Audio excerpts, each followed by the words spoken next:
तो वहीं इस वक्त की बड़ी खबर आपको बताने जा रहे हैं, जहां पर ओबीसी आयोग के अध्यक्ष ने सीएम को रिपोर्ट सौंपी है। ओबीसी आयोग के अध्यक्ष ने मुख्यमंत्री को एक रिपोर्ट सौंप दी है। करीब 100 पन्नों की ये रिपोर्ट है। मदन लाल भाटी का इस पर स्टेटमेंट सामने आया है। सामाजिक, आर्थिक, शैक्षणिक, राजनीतिक पिछड़ेपन के आधार पर यहां पर आरक्षण दिया जा सकता है। इस वक्त की बड़ी खबर है।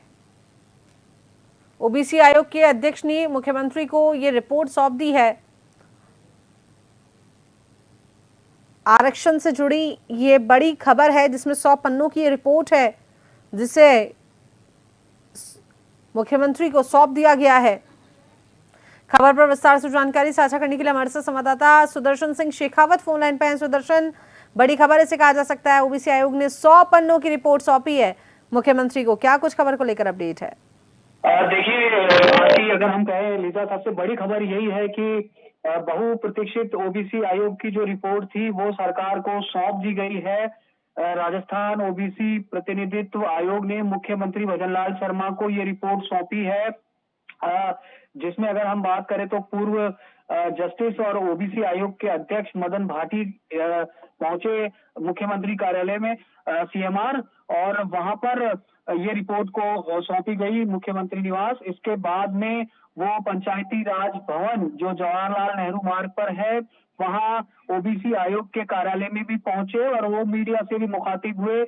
उन्होंने साफ तौर पर ये कहा कि हमने बंद कमरे में बैठकर ये रिपोर्ट नहीं बनाई, बल्कि हम पहली बार जनता का सामना करने फील्ड में गए, लोगों से बातचीत की, आमजन से सुझाव लिए और उसी के आधार पर लीजा ये जो रिपोर्ट है ये तैयार की है। ये कहना है ओबीसी आयोग के अध्यक्ष जो मदन लाल भाटी हैं, पूर्व जस्टिस, उनका। उन्होंने कहा कि ओबीसी के हित के लिए जो भी काम हुआ, जो उम्मीद की जाती है, उसको उनको उसका लाभ यहाँ पर मिलना चाहिए।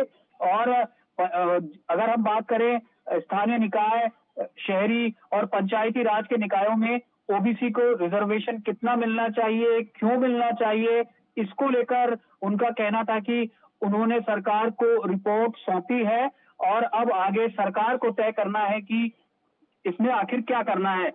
एक बड़ी बात जो उन्होंने कहा कि ओबीसी आयोग ने मुख्यमंत्री भजनलाल शर्मा को करीब 1000 पन्नों की रिपोर्ट सौंपी है। 2 पार्ट में, यानी कि 2 भाग में वो रिपोर्ट है। और सबसे बड़ी बात यह है कि जो जनसंख्या की बात की जा रही थी, भाटी ने यह स्पष्ट किया कि जनसंख्या के आधार पर नहीं, बल्कि पिछड़ेपन की स्थिति के आधार पर ये रिपोर्ट यहाँ पर तैयार की गई है, जो कि 1000 पन्नों की है और 2 भागों में इसको बांटा गया है। उन्होंने कहा कि लोगों से सुझाव लिए हैं, उनसे निष्कर्ष तैयार किए गए हैं, ओबीसी वर्ग से जुड़े हुए जो महत्वपूर्ण आंकड़े हैं वो जुटाए गए हैं और उम्मीद है कि इसका लाभ संबंधित वर्ग को मिलेगा।